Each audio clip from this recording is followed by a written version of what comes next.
Welcome to the Pizza and PE podcast, the Triple P, where a group of friends get together each week to eat pizza and discuss PE.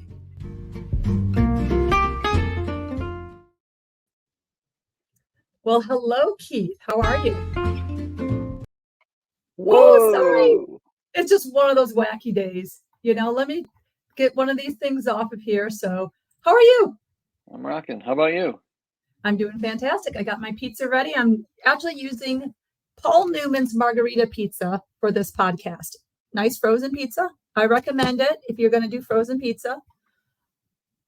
Well, I went old school because I had some things going on today. So I took an English muffin with a little pizza sauce, shredded my own cheese, and made my own little So pizza. I do have a confession. Because we're doing this right before dinner time, I was thinking, well, let me just fake I'm eating pizza while doing the podcast. But then I would not be my real self, and I would not be, I'd be fake.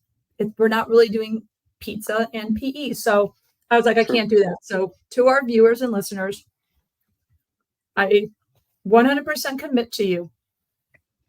I will always eat pizza during this podcast. So there you go. So, Keith, I'm really excited about this person because I know that you work with her on the North Carolina SHAPE State Organization Board. I do. You were vice president when she was president. Now you are elect.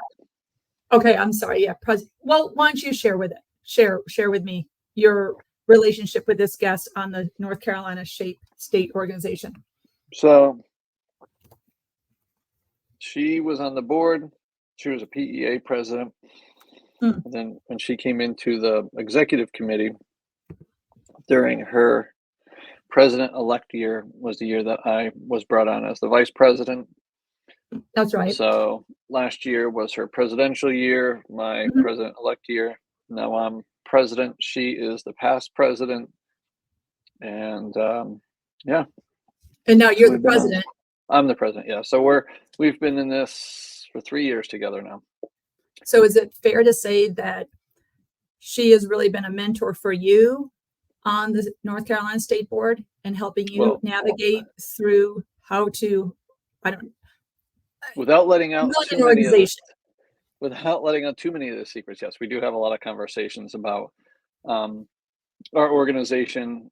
She's been a guidance for like things I can do, things I can't do, so that I don't always have to lean on other people. And we talk about what we both believe we can implement to help change things and make it, not that, and it's nothing is bad, but you could always try to improve things. And the best thing about being under her and her guidance is she's willing to listen to a young guy like me who doesn't know anything, and she's had a great career prior to me joining this, right? And she had an open mind and an open heart and an open dialogue to help me along. And trust me, we've had several conversations that help me feel better about the things that I'm doing.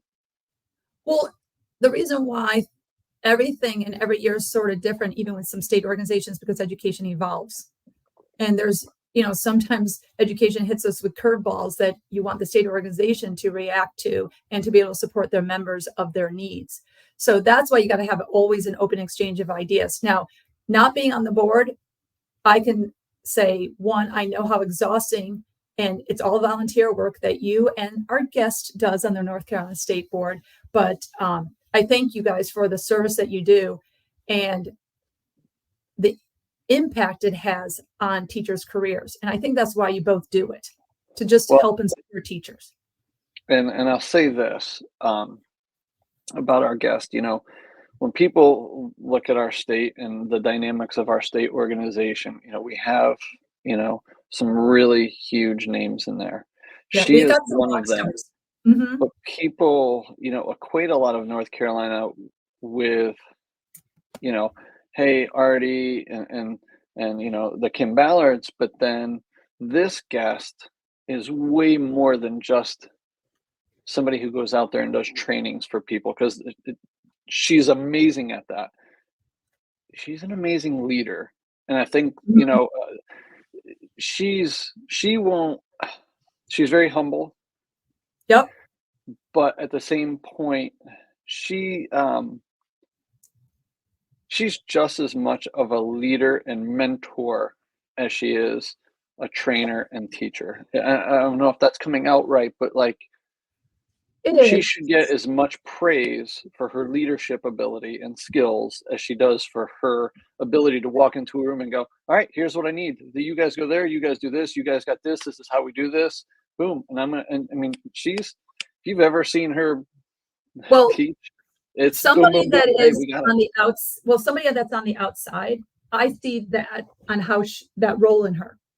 I can see her making quick decisions and decisions that are viable and practical and are solution-based that are real for teachers, because she has worn those sneakers of a teacher.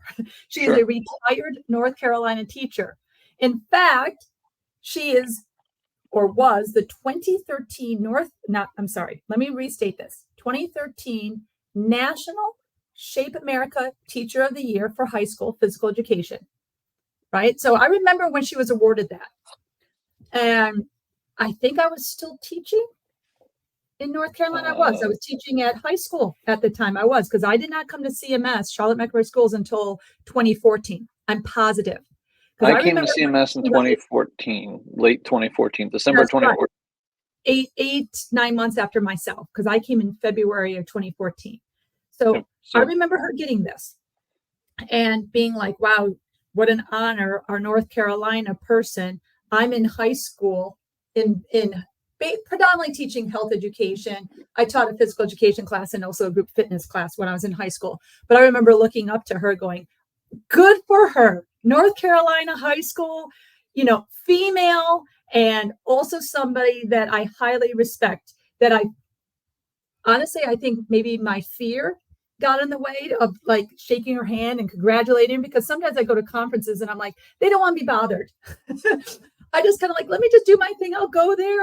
I'll be participating in all the sessions, but I kind of don't want to be in somebody's ear all the time, because I fear like they're just bombarded all the time. But I know I should not do that now. But anyway, so I've had such great respect for her. I've seen her work, never really told her in person how much I respect her.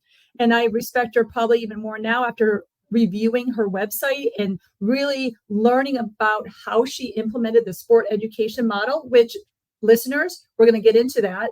I can't wait to talk and learn from her about the sport education model that she taught in high school.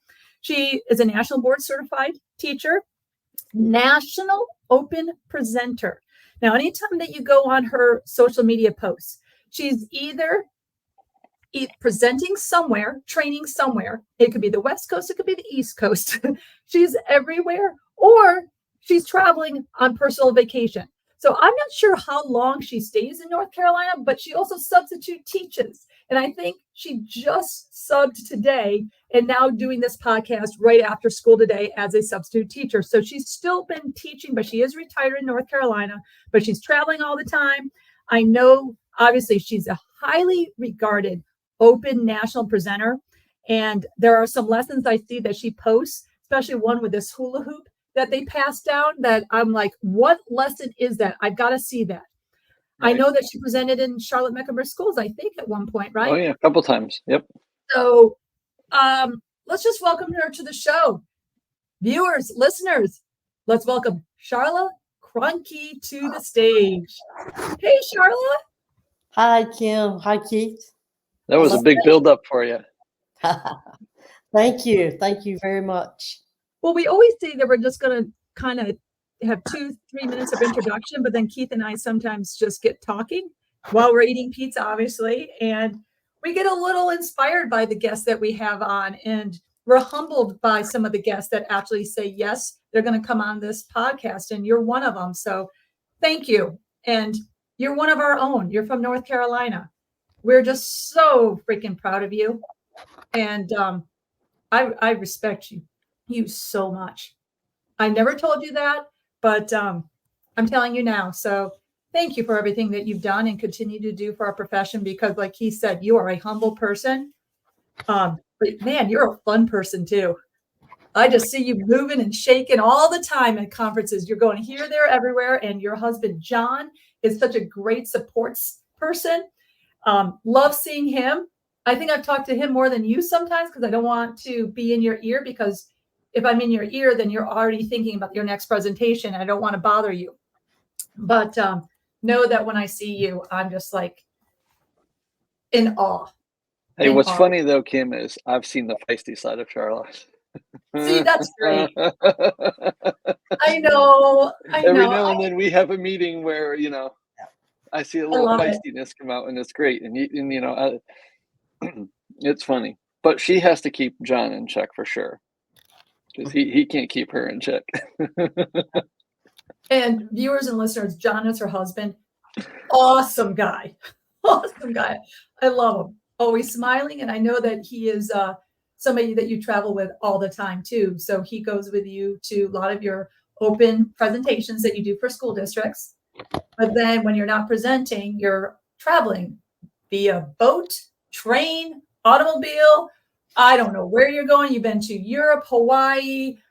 This train one that you went on, I've been dying to, I learned from you on this train vacation you guys went to. Where was that? This train one? Alaska. Yeah. So you took a train and toured all these great places. Yes. Yeah. So, and that's on, I believe, your Facebook page. It is. Mm-hmm. And you post all your travels too. And I know some people are like, well, I don't want to post stuff on social media, but things like that you post, I'm actually being like, what a cool vacation. Write that down. I want to go on a train vacation. I learned through social media as a way of just finding out about the world. And I find out about the world through you and some of your vacations that you and John go to. So thank you. Continue the posts, my friend. Continue those posts. She could be a travel agent. She could. She probably has so many points that she just doesn't need to. But all right, Charlotte, let's get down to it. I've known about your career. I've known about your success, but I don't know how long you taught, what grade levels you taught, subjects, etc. Have you always been in high school? Have you always been in North Carolina? Share with us. Tell us about your career. Tell us where you taught, and etc. Excellent. And thanks for having me for certain. I really appreciate being here. So I am from Fairmont, North Carolina. I'm an Eastern North Carolina, Southeastern North Carolina person. So I love the North Carolina, love the South, always enjoyed being in the South and North Carolina. From North Carolina in Fairmont, it's in Robinson County. And then I went to college at East Carolina University and received my master's later on in life once I found time, which had to really work it in, was Campbell University. So my first year teaching, I taught in Kingstree, South Carolina, because the time I graduated, the year I graduated from college, it was right after Title IX, and all the female teachers went to college, and everybody was graduating at the same time. It was very difficult to get a job in North Carolina or anywhere at that time if you were a female for physical education. It was very difficult. So I taught my first year in Kingstree, South Carolina, taught health and physical education. Actually, I had one weight training class, health and PE, coached track and basketball that first year. As a matter of fact, I got pulled out of the line in the lunchroom my first day because this teacher thought I was a student and told me to go to the back of the line. I looked about probably 16 years old at best. I probably weighed about maybe 100 pounds, if that, and just looked really young. And they were like, go to the back of the line. I was like, what? I'm a teacher. I even had a dress on the first day of school because my mother made me. You were monitoring. You were doing lunch duty.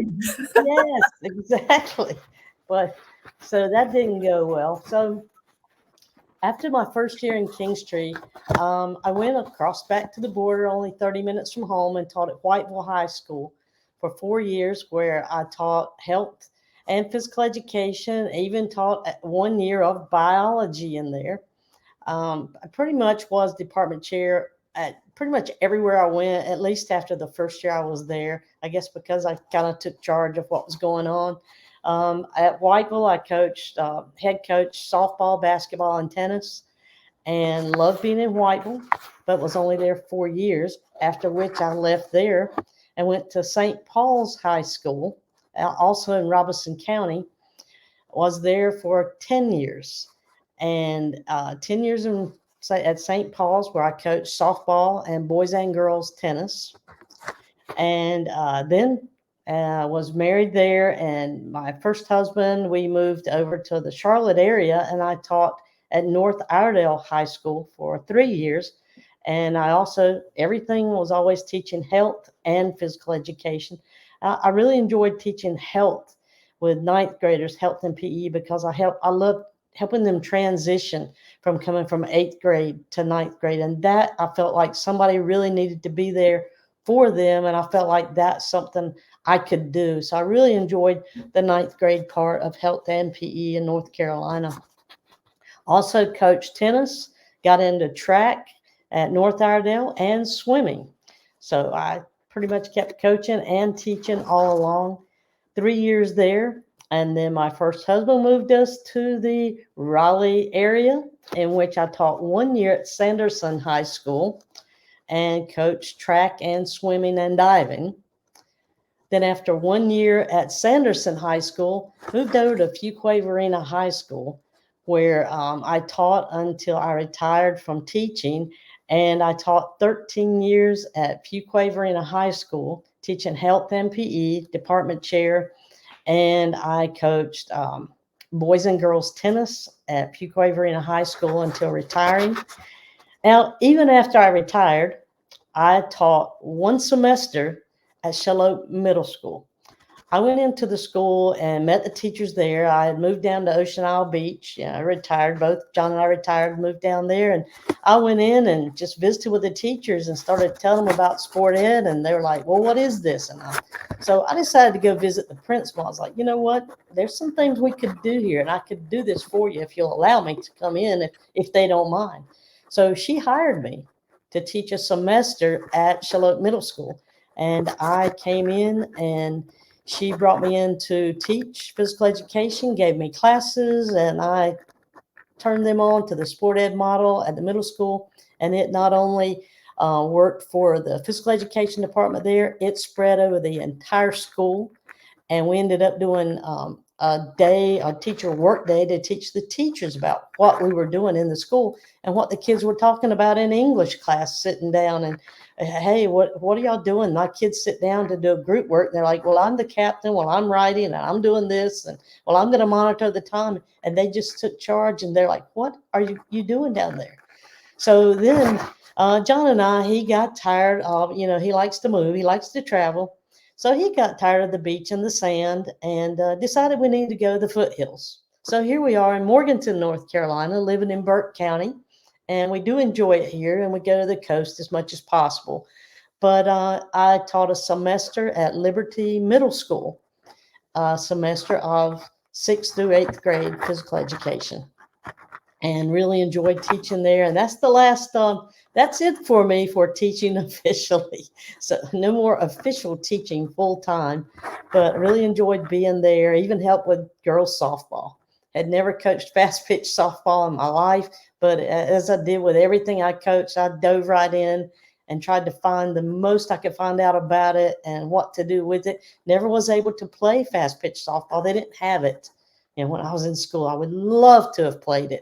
Never had that opportunity, but if I could do it again, that's one thing I would love to have been able to do as a, high school student. I, was playing basketball, tennis, and softball, my 4 years varsity level, starting positions the whole time I played in high school. And I would love to have played fast pitch softball, but that's my teaching career. Then I got into presenting pretty much I started with NASP, and NASP. Oh, yeah.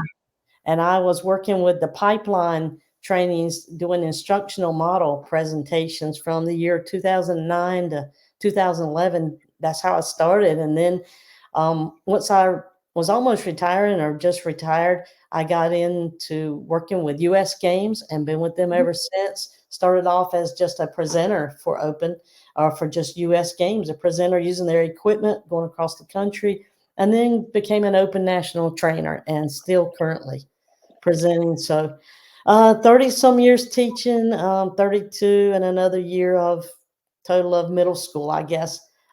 Elementary, let me just say I saw one day at an elementary school, just one day ever, and never going back. That was when I was in Wake County, and a teacher from Cary said, "Look, it's summer. I got a year-round school. Can you come in and sub for me today, PE?" I was like, they scare me. I don't know. They're like, "Oh, it's a piece of cake. Come in. They'll be ready to warm up, and everything will be ready for you. They have teacher's assistants." I'm like, "Okay, sure, I'll do that." So we go in. They got in their exercise lines. I'm like, "All right, when I blow the whistle, I want you to skip across to the other side. The first person in line is going to skip across when I blow the whistle. When I blow it again, the second person in line is going to skip across." So I said, "Everybody on the front, raise your hand." They raise their hand. What we're going to do, we're going to skip. Okay, here we go. I blew the whistle. Not just the first person in line, but every single one of them started skipping. They all go. Not only did they skip back and forth and nonstop, but they were screaming and skipping. And I'm like, "Oh my gosh, what is going on?" They're screaming, they're yelling. And all of a sudden, this little short lady comes off the stage and she says 3 words, and every one of them sat down on the floor and repeated something back. Like kind of, "Hey, hey, coach." And they were like, "Hey, hey, team." And they all sat down. I'm like, "What just happened?" Yeah, Then, those call and response techniques. yeah, I was Yeah. like, Oh, "Oh yeah. no, I couldn't do it." Then they started thinking they were injured, and they were like, "Oh, my finger hurts." I'm like, "There's nothing there." "But it hurts." I'm like, "It's fine." The teacher came up and gave me some Band-Aids. "Well, just put this on it." I'm like, "Are you kidding me?" Like, "No, just put a Band-Aid on it." Yeah. Well, just great. Then it all ended when I had to take them to lunch and open milk cartons and got milk all over me. I was like, "Okay, never again. Done with this. I'm out the door." I made it to the end of that day, never went back, never going back. I sub now at the high school level, and that is it, period. Oh That my is, gosh. But that's so refreshing to hear too, that somebody who's so experienced it yourself, that you find basically at the end of the day, I'm sure you laughed a lot, but you're like, "I'm not going to do that again." yeah, But just as elementary teachers, PE teachers, I've had the opportunity to teach all levels. And when I was elementary, I never understood until I experienced the high school level how much you coach. And hearing about your career history, that you taught tennis, you taught softball, you did, swimming, track and field. I mean, I wrote down that you were a diving coach. Okay, that is like a specialized skill. yes, Teaching the approach to the end of a diving board, doing a reverse, understanding those degrees of difficulty in a yep, diving meet, all that stuff. So you stated that you jumped into coaching and you did whatever you had to do to find out about the sport and how to coach. mhm. How did you do that using diving as an example? So how did you learn to be a diving coach? I went and watched at everything I coached. If I didn't know much about it, like swimming or Okay. diving, or track. I recently, the internet wasn't prominent at that time. Yes, I'm Right. old, but so the books, I grabbed books. I would go watch other schools coach and other coaches coach. I would go watch other teams practice swimming and other teams practice diving. And we all in Wake County, we all went to the pool at NC State, and so Mhm. all the coaches were there doing diving at the same time.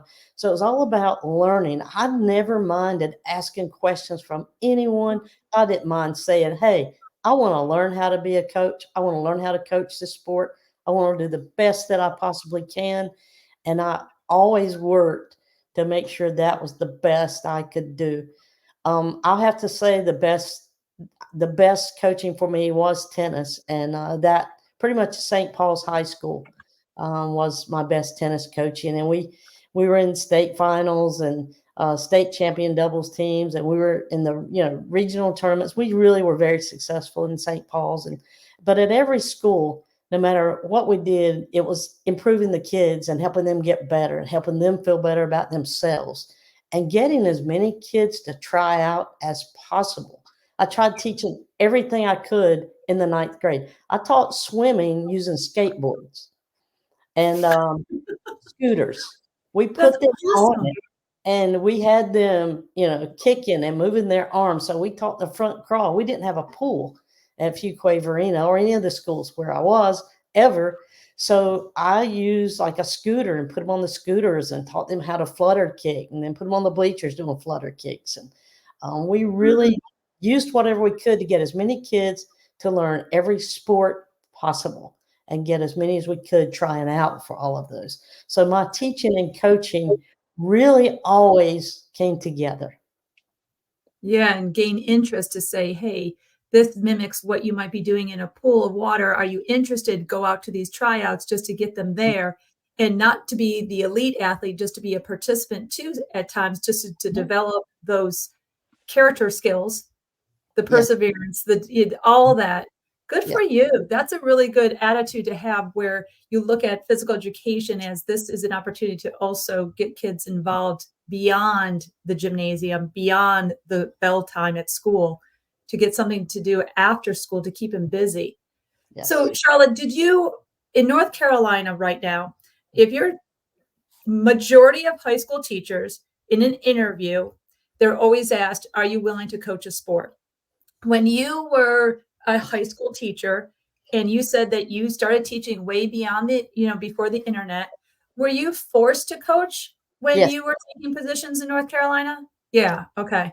Certainly. I went in and it was, what can you coach? It was, we need you to coach 2 sports, pick 2. When I first started coaching, it was 3 sports. I coached 3 head sports for a long time and was department head and teaching out of field biology at one time. And, but it was, not, can you coach? Do you want to? It was, what are you going to coach? When I was at Whitewell High School, I even was under a basketball coaching contract because I had worked with basketball at East Carolina and was like a student assistant and scouted and recruited at East Carolina women's basketball. And they were like, I was under contract to coach basketball, which said if I no longer was going to coach basketball, then that was it. That was my teaching job. So I was coaching 3 sports, one of which was basketball, but went undefeated as a tennis coach there. But we were conference champions in basketball, so that was good too. But I just started excelling more as a tennis coach, and it was always not. And even when I went to St. Paul's, it was, what 2 sports do you want to coach? When I went to North Iredell, what 2 sports do you want to coach? Well, they already had a basketball coach. They already had a boys tennis coach. I said, what about girls tennis and track? Wow. So, Were you in North Carolina too? A lot of coaches have to get their CDL bus driving license. Did you have to get that? Yes, I did. And I didn't consider myself to be a great driver. But when I got to North Iredell High School, I made it to there. I made it 15 years before I had to have that. And I'd been driving vans, coaching, but I had to have a CDL when I went to North Iredell. So I had to study, take the test. And the first tennis match I drove to was from Olin, North Carolina, all the way up on the other side of Hickory and somewhere way up Fred T. Ford High School. And it was around these mountain curves. And I remember going, oh my gosh, there's a cow. That's the biggest cow I've ever seen. And in the mountains. And here I'm trying to drive this big bus. It was interesting. And I drove that bus at Fuquay-Varina as well. And until I retired. And I'll have to say I have a lead foot. So I did learn that if you have a CDL, your points double if you get a regular speed. So when I retired, I gave up my bus license. Yeah. Oh, so there is probably some too. teachers in New York, Connecticut, New Jersey, or probably who may listen to this podcast, and they're shaking their head going, wait, what? North Carolina high school teachers are forced to coach and are forced to get their CDL. Yeah. Yes, listeners and viewers. Yes, we are in North Carolina. It's amazing. You don't get that- paid any extra for that either. No. It's So, part of the job. Charla, your start time and end time of a typical day would be? Oh, probably 6:30. I would get to school early because I was coaching after school, and I would have to get everything set up for teaching. And I'll have to say, I taught every day. Yes. Really taught every day. And then I would get home, like when I was coaching basketball, sometimes it was an hour away on away trips. I would get home at 10 o'clock, 10:30 at night once the kids' parents picked them up. It was Yep. late days and get up and do it all over again. And I coached, the whole time I was teaching. And up until probably my 30th year, I did have a health issue. I actually had a stroke before I retired and had to stop coaching during my season. And another teacher had to coach because I couldn't even hit a tennis ball. Missed the whole thing. I couldn't do it. So I had to do rehab and speech therapy and all kinds of things to get back into teaching and coaching. And I taught 3 more years after that. So luckily I had a great student teacher at the time, Ashley Yomini, and she was just totally amazing student teacher at the time. And it really helped. And Dana Higgins actually was the one I had that year. Dana, she was perfect. But I tell you, it was late days, and I was married at the time. I had stepchildren for a little while there with the first marriage. So I was doing everything. Wow. Charla, I'm so glad you're on this podcast just to have these conversations. I had no clue. Yeah. Wow. Wow. So- Wow. Wow. Well, I'm glad you're doing well. And I I'm know doing great. that's fantastic. She's semi-bionic at this point. Yes. That's fantastic. So Wow. Charlotte, before I get to my question, I have this, little crazy piece in my brain going. So you taught diving. Did you get up there and, say, hey, this is how you do a pike? Actually, I could do a little bit of diving just because at Fairmont Pool, where I grew up, learning to swim when I was about 4. Okay. I did learn, how to dive, and we were always trying to do flips off the high dive, which wasn't very high. And we dove, we wear long t-shirts. So when we did the belly flops and stuff, it was okay. So Yeah, but this is different kind of diving. This isn't No, backyard diving. Like this is, I've got to be like, no. I did not ever demonstrate anything on the high dive at Pull & Pool in Raleigh. Never put on a bathing suit or got in the pool on those diving nights, but it was a lot of fun. Cheryl Logan was also there. She was also very cool. diving and coaching at the same time. And so we would all the coaches would go hang out together and, get them diving and practicing. And then for dive meets, we had to score. And then we would go out and get something to eat together. The coaches would go together. Sure. And have some dinner and something. So made a lot of connections. It was very interesting and learned a lot. But that was only 1 year of that diving. And I actually coached swimming. We started swim practice at 5:30 in the morning, right near Sanderson High School. I lived in Fuquosa. Right. So it was 45 minutes to get to the pool. Right. I only missed one morning. I overslept one day the whole year, and overslept that morning. The kids all went to Bojangles and got breakfast instead of their swim practice, and so I promised them Krispy Kreme donuts the next day for practice. But we started practice at 5:30 in the morning, and that was our swim practice time. So all you could get, each high school had a different time. Yeah, that's not uncommon. We have that here. I mean, we only have a couple of schools that have pools, so people have to share or they use the MAC downtown. And yeah, some are like uber early, well before school. So yeah, I definitely understand that. Now we've talked about this career that it sounded like you had 30 different schools in there and lots of trainings and lots of travel. Yeah. But I think, we talked about this at the beginning, how you were a president here at NC Shape. You're currently the past president of NC Shape. But, at what point in all of in your free time, which it sounded like you had a lot of, did you really say, okay, I want to be involved in the state organization and, and put my expertise and knowledge there? So what was your path to NC Shape? I started going to NC Shape in 1983. and I never missed a state convention. Actually, Wow. it was my mother that told me I needed to belong to my state organization. She was in the school system, and she told me I needed to be part. And so there I went. And so I made sure that I started going and went every year and just loved it. Loved going to learn from other people. Again, I'm a constant learner. I love to learn from other people.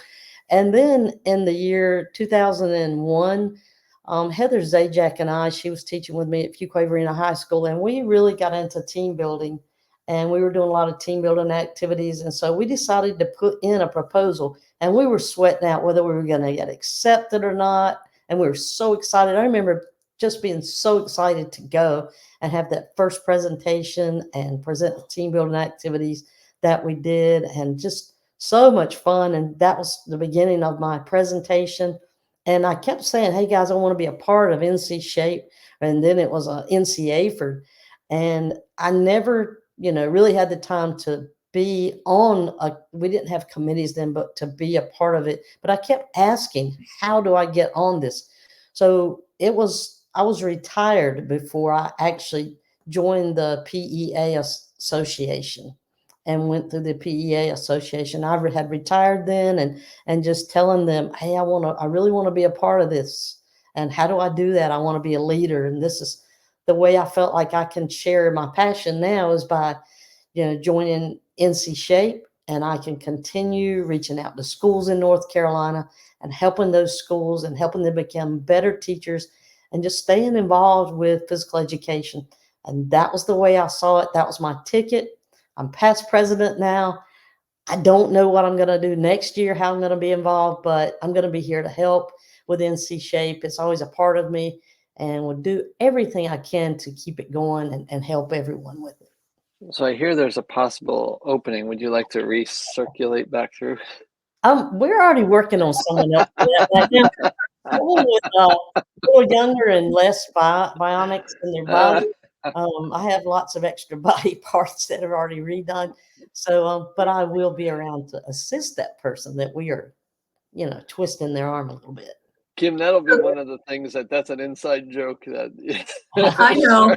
I know. There's a small group of people that'll be like, I know you guys have this inside thing, and that's okay, but well, I'm sure myself and some of the viewers will be, trying to follow later on and say, oh, that's what they were talking about during that podcast.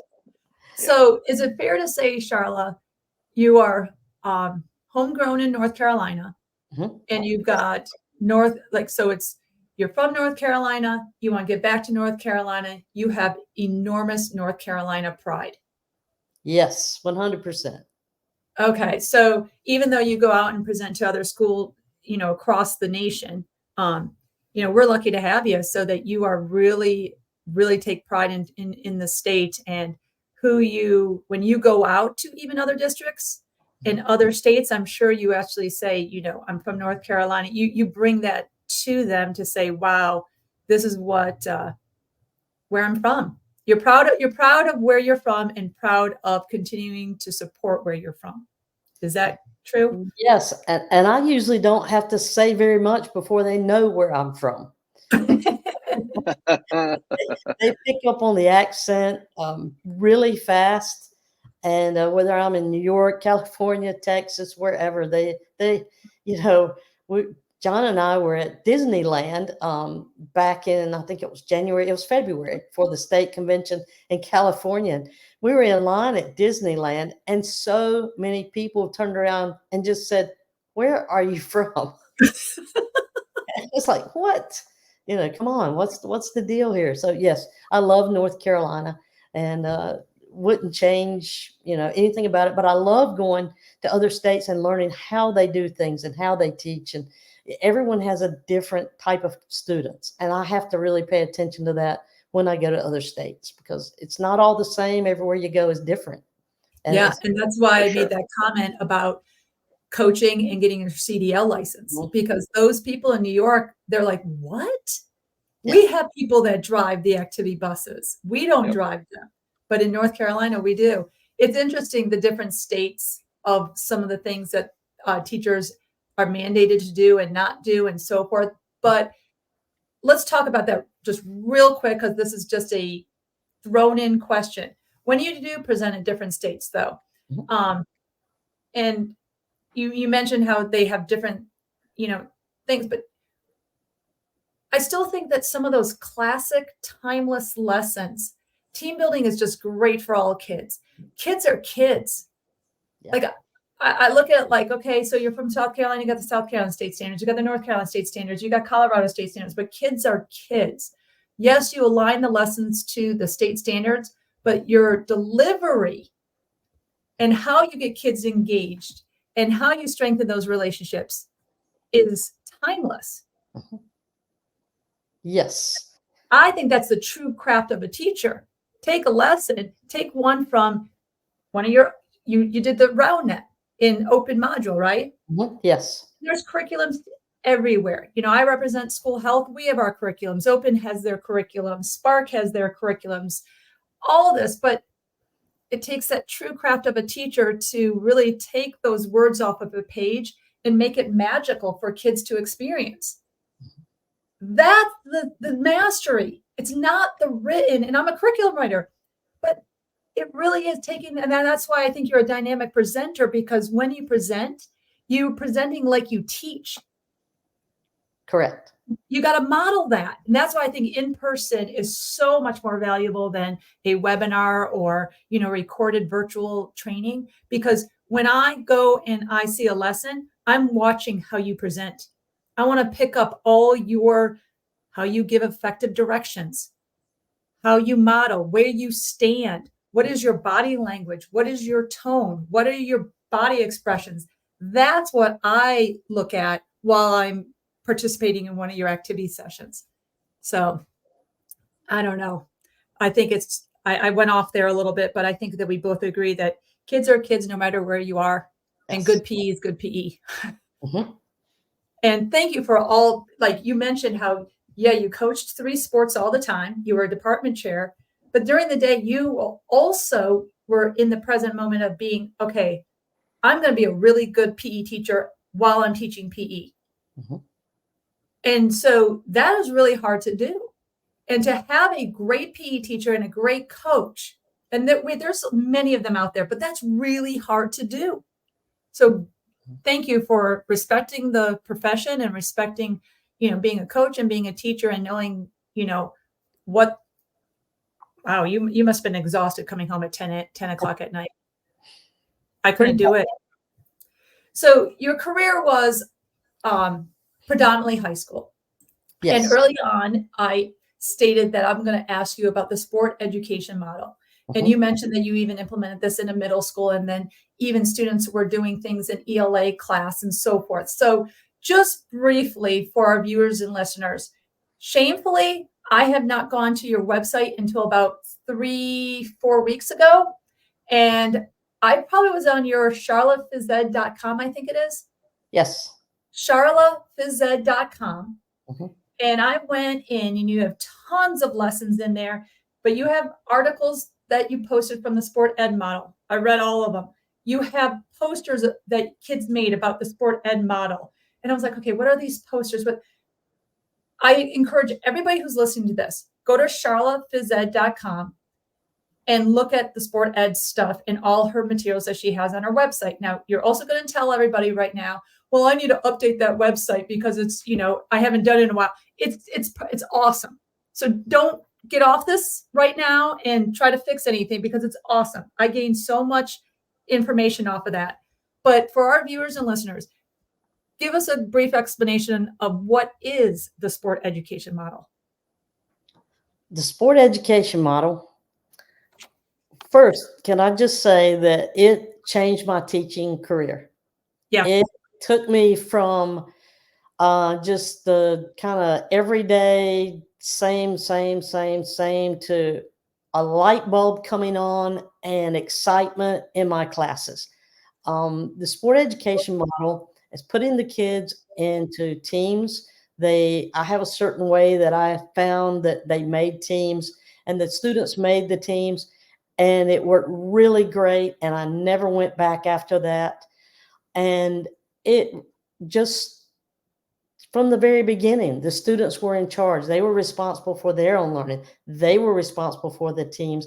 And the way I made the teams was always fair. No one got left out. No one was picked on. No one felt like they were being abused by anyone or felt bad. It just was a fair way to do it, and it worked every time. So the students are on a team for the entire season. So if you're doing an ultimate Frisbee sport education season, they're on the team for the entire time. Usually with 90-minute classes, I had 2 weeks because usually we would run that 2 weeks with the students at 90 minutes, and that would get us through a season. And they get points during that season. And the points come from being on time, having, changing for class, participating, doing their warm-ups properly, participating in like creating an offense or working on their defense or creating a game with whatever sport or activity we were doing, creating a dance, creating a fitness activity. So the students had to create something. They got points for that, points for making a poster, points for team cheer. They lost points if they were talking while the teacher was talking. I would just pull an index card out of my pocket and put -2 red or -2 green or +5 red or +5 green. And so they knew that card was in my pocket. It was coming out. I was, jotting down the points I would put down later. So it's all about gaining and having the most points for your team at the end of the season. Now, the points had nothing to do with grades. So your team, if you won the season, that didn't mean you had a better grade than someone else. It didn't do that. Your grades still came from that individual. Did you participate? How did you participate today? What did you do? If there was a behavior problem, you call home. I still took points off if they were not, doing something they should have been doing. That really it helped with discipline, because if I took -2 from the yellow team for one of them talking while I was talking, then it was like, hey, stop talking, stop talking. So after that, I didn't have a problem.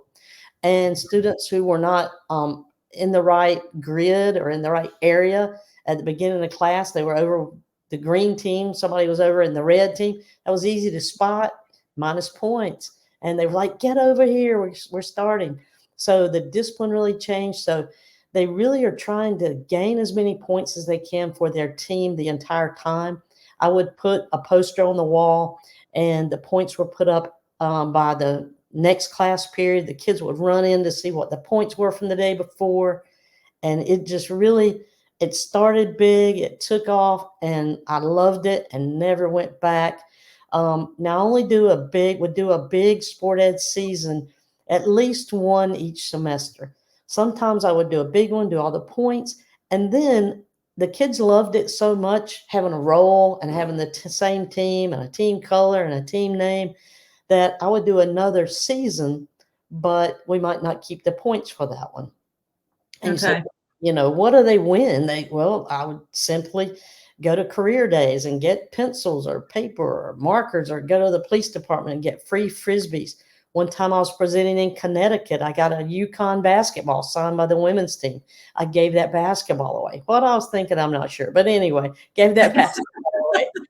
I gave away whistles to the best officials. And I gave away whatever I could find, a free drink at the concession stand.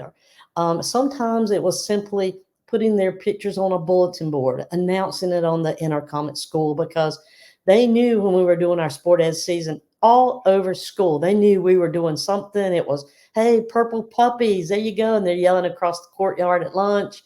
The one time I got in trouble doing this with a principal was I gave away some whistles. And that wasn't a good thing to the best officiating team, because they were blowing whistles all through lunch. So I got a little bit of trouble there, but that's okay. I got out of it pretty quick. I had Edward McFarland, the best principal ever, was just amazing, and he supported everything I did.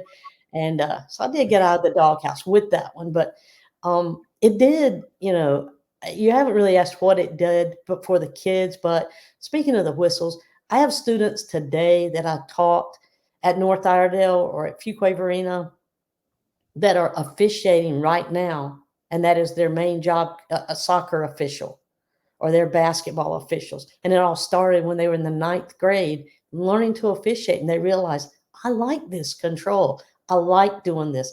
I like officiating.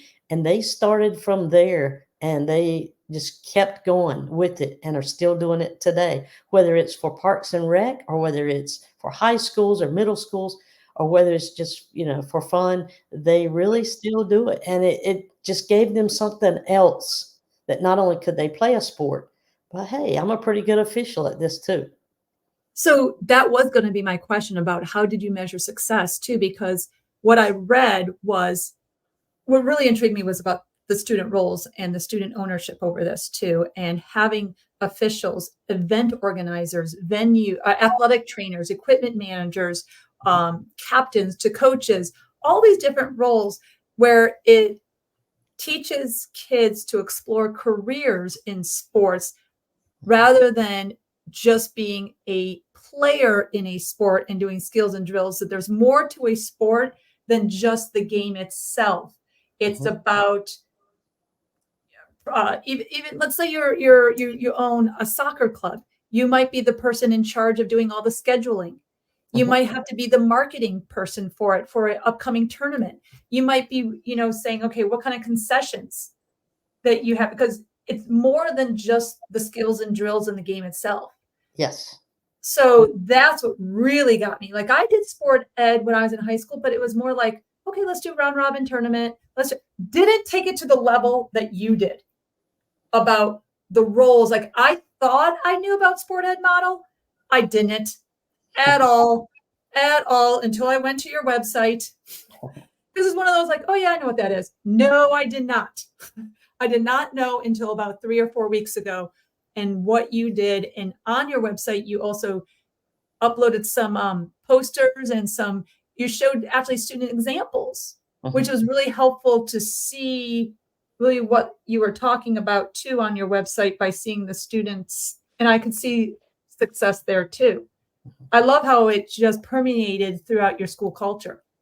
Yes. So awesome. But, it also sounds like it takes, a student from being a casual observer of a game to the point where, they've learned so much through all this model that they can sit down and explain all the pieces to it, like how the officials run, how the defense runs, a good offense, a lot of other things. So it makes you, a better fan of whatever activity that you're doing. If you're and understanding depth of a sport.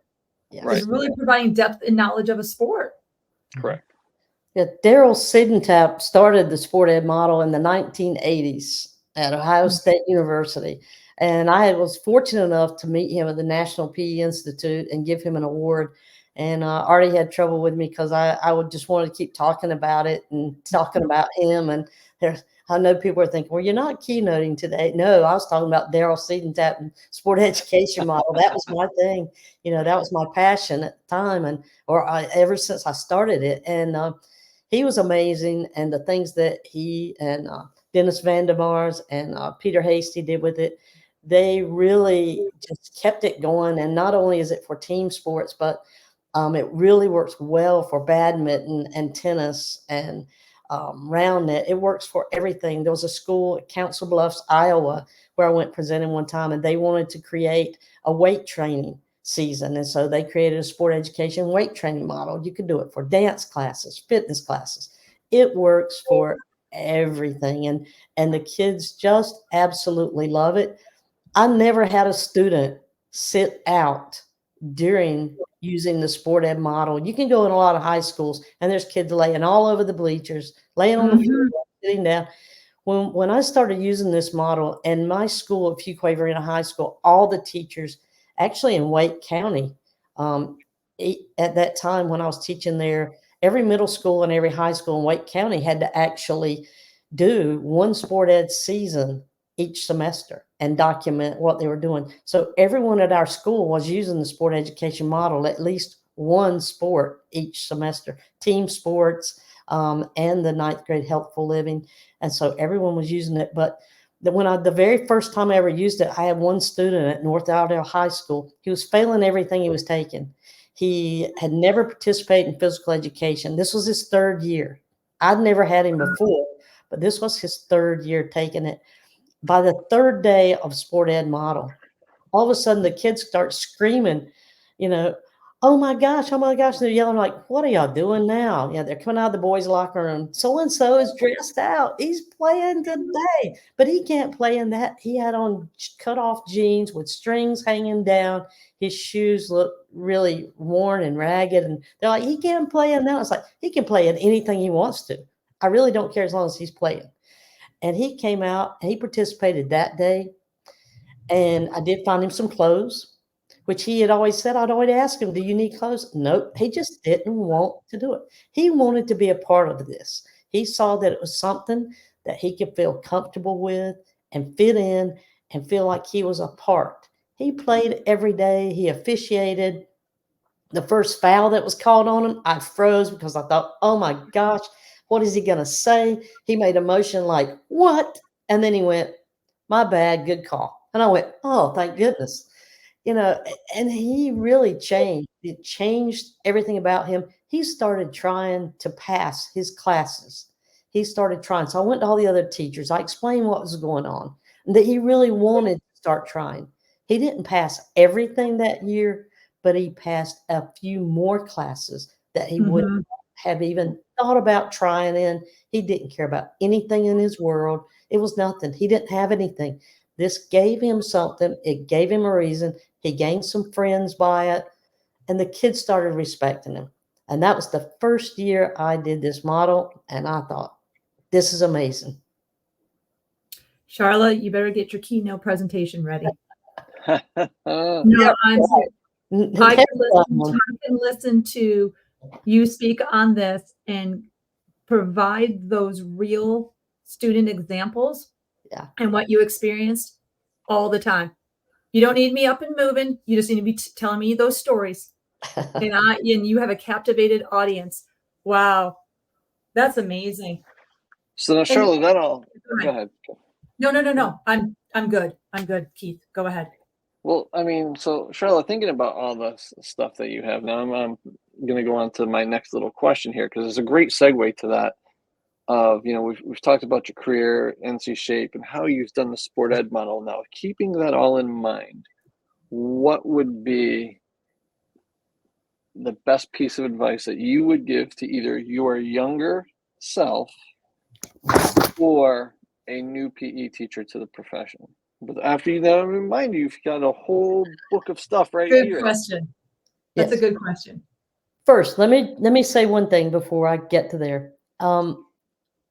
Mary Lou Cookville started a Pepsi project in the year 2000, and that's how I learned about the sport education model. And Kim Ballard was at DPI at the time, and they had 10 schools in North Carolina that were able to go to in the summer and work on this for several days and learn about the model. Then we had to go back to our school and present it, videotape every single day of it, and show that we were doing it. Each school had a university. I was paired with Appalachian State University. And so we were able to work with a professor. Their students came to my school, and there was 10 schools in North Carolina that did this along with me. And we learned everything about it. The first season I did, I actually had awards day. We did the Olympic motif, and we had the carpentry class make 3-size boxes, and then we put paper on each one, different colors. I ordered some real cheap metals. I had the student council come in to present the awards. So every team went up and stood on the boxes to receive their awards. We had the art class made us a chalk torch, a big, huge torch to put behind them. We had the special needs classes made posters for us about the Olympics and about different sports in the Olympics. We had it used to be home economics. It's called Team Living now, I think. They made flags for each team with their team name on the flag. And so we came in with the band playing, the pep band played the Olympic Promenade, and they walked in holding their flags. Now there's a lot of bribery, a lot of pizza, actually. Bought a lot of pizza. Don't tell food nutrition, school No, nutrition. no, that was before then, so we're okay there. Right. And so we did whatever we could, but we had a lot of other classes joined us for that celebration that day. And we had also, my classes made a PowerPoint presentation in which myself and a few of the students went to the school board, and we presented this with some clips of our videos, which they made in the broadcasting room. My students went and we spent each class period cutting different parts to make, and we made a 20-minute video and we showed it to the school board, and this showed them what we were doing, and just let the county of Iredell County know, here's what's happening in Iredell Statesville schools. But I just want to thank Mary Lou and Kim for what they did of getting me started in that model. But what would I tell some, back to you, Keith, back to you. Wow. Well, thank you. What Thank you. I would tell someone right now, if it was myself, I would start off, picture this. That's one of my favorite things I put on my presentations. There's a little dog and he's at a gate and he's standing there. It's a little puppy. The gate is closed. Picture yourself with that gate opening. Live like someone left the gate open. Picture yourself. All of a sudden, you come out of your doghouse and you look and the gate's open. You're going to run. And you're going to run through that gate and you're going to learn everything you can from everybody. Just as many people as possible. Learn everything you can, live every day possible. Help every kid that you can, every student that walks in your door. Try to speak to those kids, especially the ones that you know at home. They're not, nobody's paying them any attention. So go to all the conferences you can, like the National PE Institute being held in North Carolina this year. NC Shape. Go to your state convention. Now you can watch so many things virtually. There's so many podcasts to listen to, or so many things you can do. Learn as much as possible. And the thing, what do you say? Well, what do I want to learn? I know how to play these sports and how to do these activities. Learn how to keep your students motivated. Mm-hmm. How do you want to keep your students motivated and get them to not only do it during your physical education class, but to do it at home, do it with your family, and do it for a lifetime? And let it continue throughout their lives. So just learn as much as possible as you can. Learn from everybody you can, and find those people like Artie Camilla was the person for me.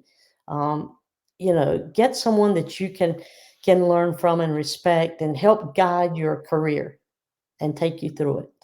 Did you say find your people?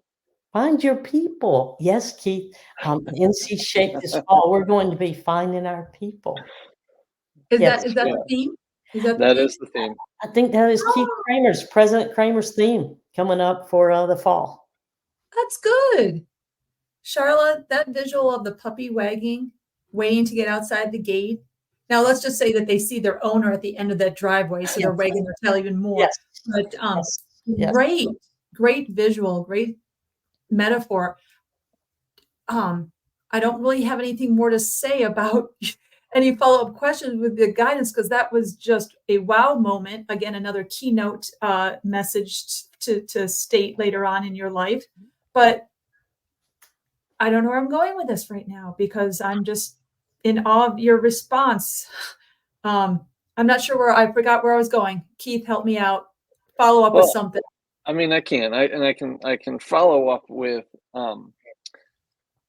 what would have been my final question, because we've covered so much stuff here. And I know how much you and your husband love to travel, and I know how much you love to give back to this community, because you've been involved in it forever. But and some people never want to do this, but if there was a time that Charla Krahnke does retire and step away from all of this, okay, and I'm not saying we want you to, but I know at some point, you're going to say, you know what, I've given what I've gotten, and now it's time to just, what would retirement look like?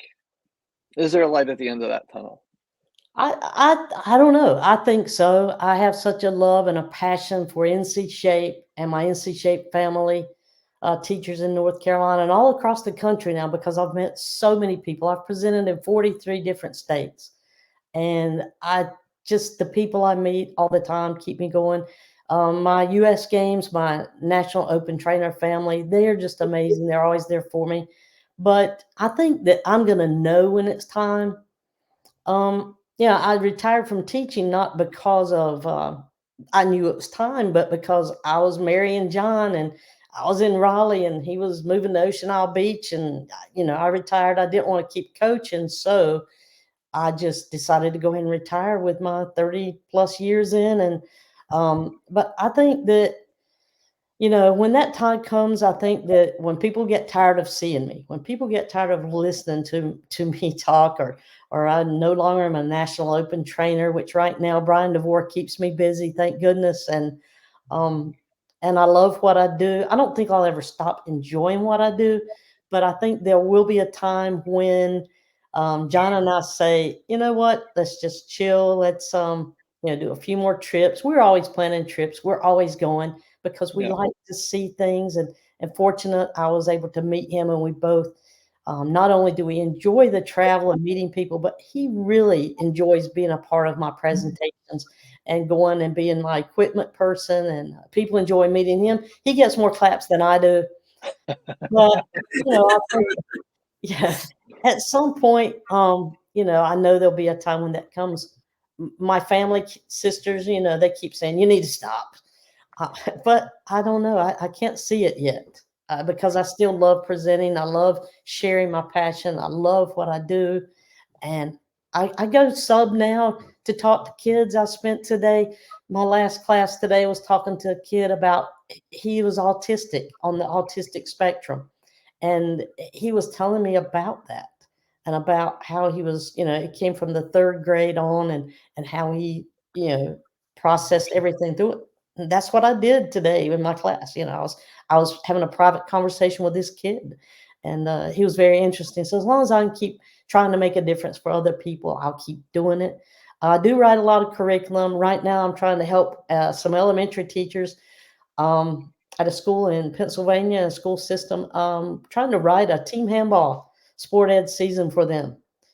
Putting That's in cool. team building and putting in fitness, and trying to map it out for them what an elementary grade 3-5, or for them 3-6 would look like for sport ed. So I'm working on that while I'm subbing the next few days.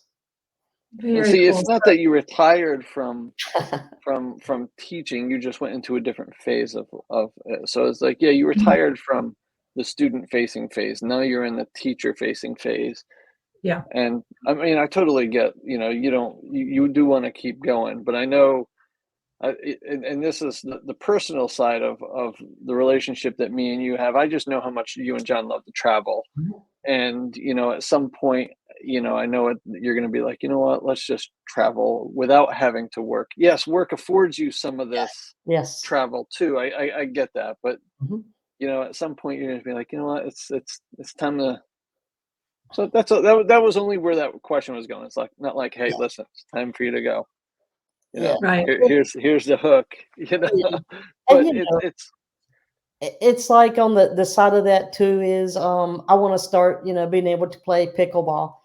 Part of that is when you're at my age, and you've played so long and all your bones are brittle and everything's tearing up on you. It's how, what can I do to get healthy, stay healthy? And that's what I'm working on now, to be able to play pickleball like I want to play, and go participate in that, or be able to play a little more golf. Or I used to be a really avid tennis player, USTA tennis player, and played all the time.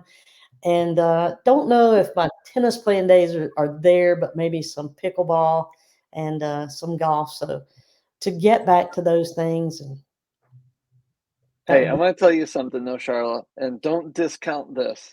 And Kim may or may not know where I'm going with this. Bowling. Listen, I am in a bowling league now, and I will tell you that I bowl with people that are younger than me, and we have a gentleman in our league that's over 80 years old who has had a stroke. So, like, you can still see some of the effects of it. But when you sit down and the diversity of age and people in there, it's so fun just to listen to their stories. Yeah. And and it's easy. And like, you sit there and you're like, well, it's not easy, but it's been a whole lot better experience. And, I feel like I love pickleball too, but at some point my joints are going to give out, because I won't be able to run back and forth or run up to the kitchen. But like, I watch these guys in bowling, like they just literally walk up there and they chuck that thing down there and they're getting higher scores than me. And I'm like, here I am, this young buck out here throwing a ball just as hard as I can. And they're just like, yeah, that looks nice, kid. Well, Charla, he went from playing flag football to bowling. So he quickly went from one sport to a, lifetime sport where flag football, okay, but adult recreation flag football. And bocce. I know, I'm in a bocce league. For that. But Charla, I really want to get to this last question that we have for you before the quick bites. And I remembered what I was going to ask you before. You seem like the type of teacher that instructed through storytelling. It wasn't like do this, step 1, step 2, step 3.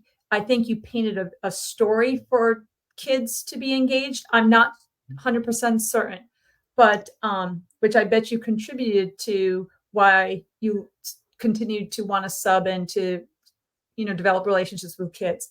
But what would be the thing that you would tell teachers right now that contributed to your longevity, that you stayed the whole course? Because teaching is hard. People are leaving it after 3 years, after 1 year, after 5 years, after 10 years. How did you stay in it for so long? And don't say, well, it was a different time back then, because everybody has challenges at different times. We heard you about all the different sports you taught or coached. You didn't get home till 10 o'clock at night. Don't tell me the kids are different right now. Okay, let's just keep it. And I know kids' brains change with social experiences. Okay, I understand that, everybody. So I'm not saying it's a different playing field, but it's still a playing field. And we had challenges too when you first started, I think back in 83-ish. So you had challenges. Yes. Just different challenges. How did you stay in it for so long? Because this is words of wisdom to help teachers that are struggling right now. To me, in order to stay in it so long, you really have to stop saying, I can't do this because I can't play badminton because I only have 3 nets. You figure out a way. At Fuquay-Varina High School, we had 80 kids on 3 nets, and we had them with everybody doing something all around the sides of the gym and different stations. And then they rotated the stations. They rotated through the nets, and using the sport education model was able to use 3 nets is all we had and all the space we had. You stop saying, I can't, and you just figure out how to do it. You stop saying, well, the teacher on the other end of the floor is not teaching. Fortunately, my last 13 years teaching, I didn't have that problem. The teachers were all teaching, but in several systems where I was in the past, I just took half of my gym and said, all right, you know what? I'm doing what I'm going to do on this half of the gym floor, and you do what you need to do on that half. So stop looking for reasons why you can't do something and start figuring out how you can do it. If you can't figure it out, find someone who can. Keep continuing to go to conferences and talking to people and meeting people. Find a mentor teacher. I was always a mentor teacher, no matter what. And I was always loved working with young teachers, student teachers, other teachers.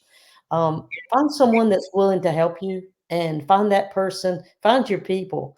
That is very important. Somebody that helps you stay positive. Keep changing what you're doing. Like I said, I had taught 15 years when I learned how to do the sport education model. I don't know how long I would have been into it if I hadn't been for that, or my passion really increased tenfolds at that point.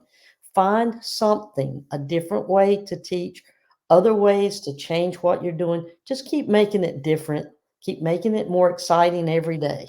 Don't get stale in what you're doing. And again, keep learning, keep on learning, and don't say I can't do it because.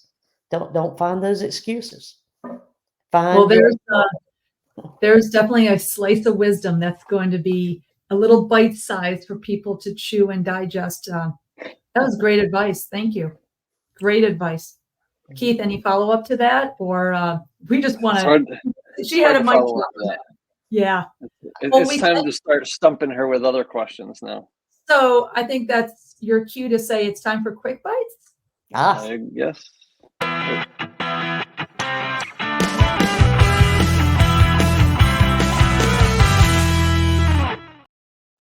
All right, my friends. So quick bites here. This is Kim doesn't know my questions. I don't know her questions. You don't get to see the questions. First thing that comes to mind when you ask these questions, I kind of went a little lower key today because, I just want to, I got a few stumpers for you, but, I know you. So I went that route. So I'll start with something simple. In your opinion, what is the worst sandwich ingredient? Worst sandwich ingredient. Peppers. Putting peppers on a sandwich or mayonnaise. Mayonnaise, Ooh. yes. Either one. Either one. Wow. Yeah, you guys have a definite defiance to mayonnaise on sandwiches. Yes. All right, Charla. You travel quite a bit. Mhm. What is your preferred way to travel? Planes, trains, boats, or automobiles? Boats. Boat. Hmm. I'm always wanting another cruise, and I never thought I would because I used to get seasick. I figured out how to do that. Spent our honeymoon with a patch on my ear and slept through the whole honeymoon. But after that, I learned how to deal with that and just love cruising, love boats. All right. I did not know you were going to go that route. All right, Keith, next question. I love it. Would you rather have dinner with a zombie or a vampire? You can't say neither. I'm going to go with a zombie. I'm going to have to go with a zombie here. The vampire, not so much. So, Charla, and to our listeners, now you know why that Keith does not share the questions to me, because for those who can actually see this on YouTube, I literally shake my head going, why does he ask these type of questions? Because you're supposed to. I know. But so this is really showing that he's got freedom of any kind of questions like this. I'm just like shaking my head. Listen, here, I'll give you a quick answer to that one. It's different than Charlotte. I would go vampire. You know why? Because they've been around a whole lot longer. So I would pick their brain about the different periods of life and what it was like to have to live in those periods. Because, hey, they're one age forever. How long? Hey, you could be a 200-year-old vampire. Zombie's going to try and eat my brains. And they can't. Well, you also have had time to process that question to come up with the answer, because these are literally quick bites that Charla has no clue. So, I get it. All right, Charla. Nope. You mentioned Olympics themed sport education model. So let's go with Paris 2024 Summer Olympics. What would be your favorite Summer Olympic sport to watch? Let's say to watch. My favorite to watch is always swimming. Okay. Not diving? No. Maybe that diving piece. I love to watch the track and field events. I enjoy watching the jumpers because I did coach jumpers at one time, and I learned a lot about all the triple jumps and all the different things and the pole vaults and all that. I had to actually learn. I never did those things, but I had to learn all about those things. But I like watching the track and field also. Okay. All right, Keith. You got I'm your going to last go away question? from the wacky ones that I have here, and I'm going to ask you one that could put you in I do have two. Okay, one is going to make you choose something that could, cause a fight. But the first one is this. You've traveled a lot. You and John have gone a ton of places. Mm-hmm. Take North Carolina out of the picture. If you can choose just one of the places you visited that you would live for the rest of your life, where would it be? That's a good one. Out of the United States. It can be in the United States too. Just take North Carolina out of it, because that'd be the easy answer. Born, bred, all that thing. Right. That's a good one. Can't choose North Carolina. Can't choose North Carolina. I'm going to give you two very quickly. I'm going to give you in the United States. I think that Kentucky is just an absolute beautiful state. Okay. I don't know a lot about it. I have some people that I know there. I just think the rolling hills there and the horses, I just think it's absolutely beautiful. The place outside of the United States that we've been, and I haven't been to a lot, John's been to more than I have, would be Amsterdam. Love Amsterdam, the tulip season, the flowers, the tulips. The people were just so friendly everywhere. It was very clean. Everyone's recycling. There was not trash everywhere. That it was just a clean place. And I just really liked Amsterdam. I just thought the people there were very kind and overly, helpful to. We were obvious tourists, so very helpful. Okay. So you mentioned, so this is my last question. You been to 43 states. Mhm. Which is one of the 7 states that you want to go visit and present or travel to? Which was one of the 7 states that you really want to go to that you haven't gone to yet? I really would like to get to. I haven't presented. I almost was able to present in Hawaii. I almost had that choice. John, when we went to Hawaii this year, I didn't realize when their state convention was. We missed it by 1 week of being there at that time. And I probably could have, jumped in there and gotten in there at some point to get a session in. Would love to present it in Hawaii, but we missed the boat on that. But I really would like to get to the Dakotas, to North and South Dakota to present. I haven't There been you go. There it Open National Training Team. Yes. Dakota Right. State Conference. Here you go. Let's bring Charla. Now you know everything that she has to bring. You could do a full day session. You could do a whole pre-conference. You could be the keynote presenter. So there you go. We said it on Pizza and PE podcast. We're trying to get you a ticket there, my friend. All right. So Charla, this is going to be my last question, and I'm done. These could be fighting words here in North Carolina. I'm not going to ask you Carolina or Duke. Why do you have That's to keep saying fighting? Because, listen, she was born in the East. Mhm. She lives in the West. Mhm. So are you a vinegar-based or a tomato-based? Are you an Eastern North Carolina style barbecue or a Western North Carolina barbecue? I got you. There is no question about that. That is absolute 100%. I am vinegar-based barbecue.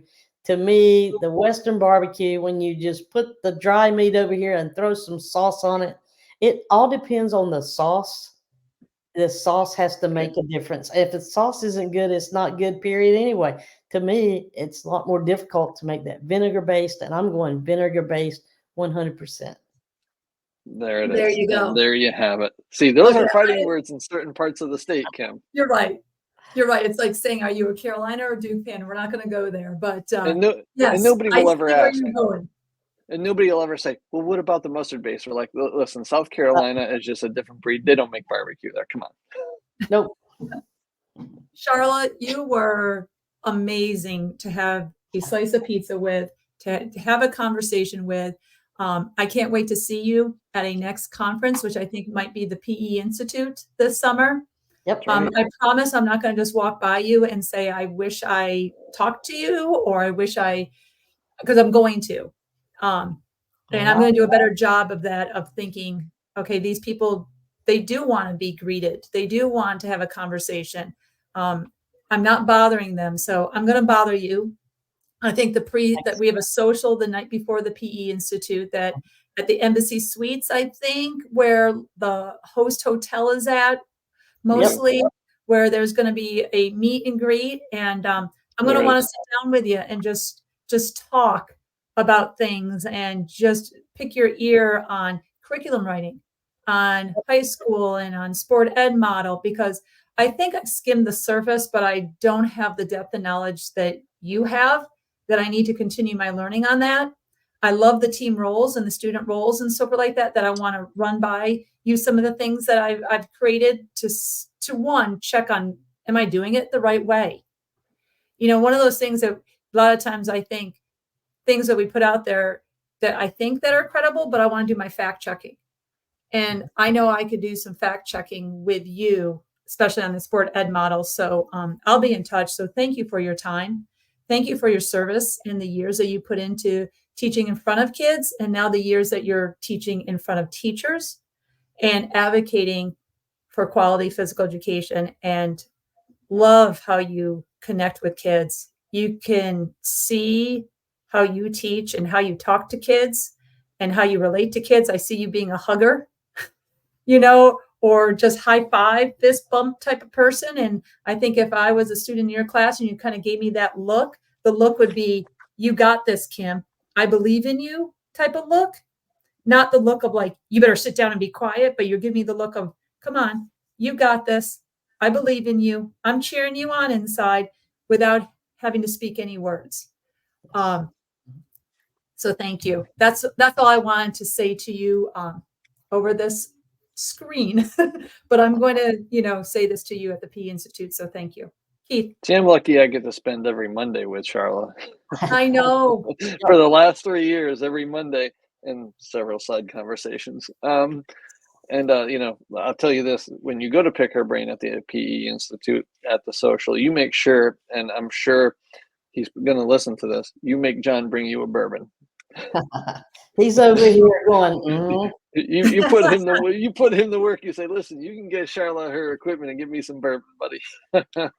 Yeah. It's bourbon dirty for him. We're talking about the sport ed model, but John has a role just like the sport ed model. Yes, he does. He does. Yes. He does. The last one I went to in Texas, he didn't go.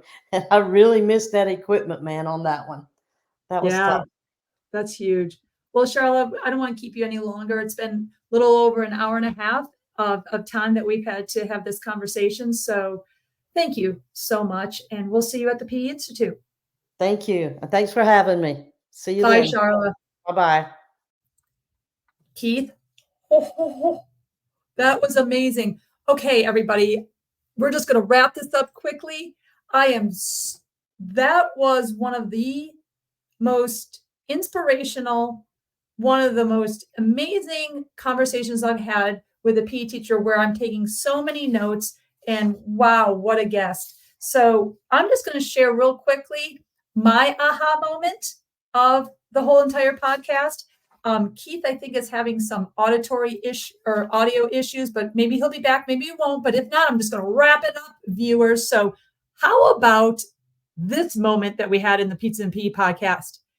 I know that while Charlotte was providing some guidance to a young teacher, right, the one question that Keith asked, what would be some bit of advice that you would give somebody, to either her younger self or to another PE teacher?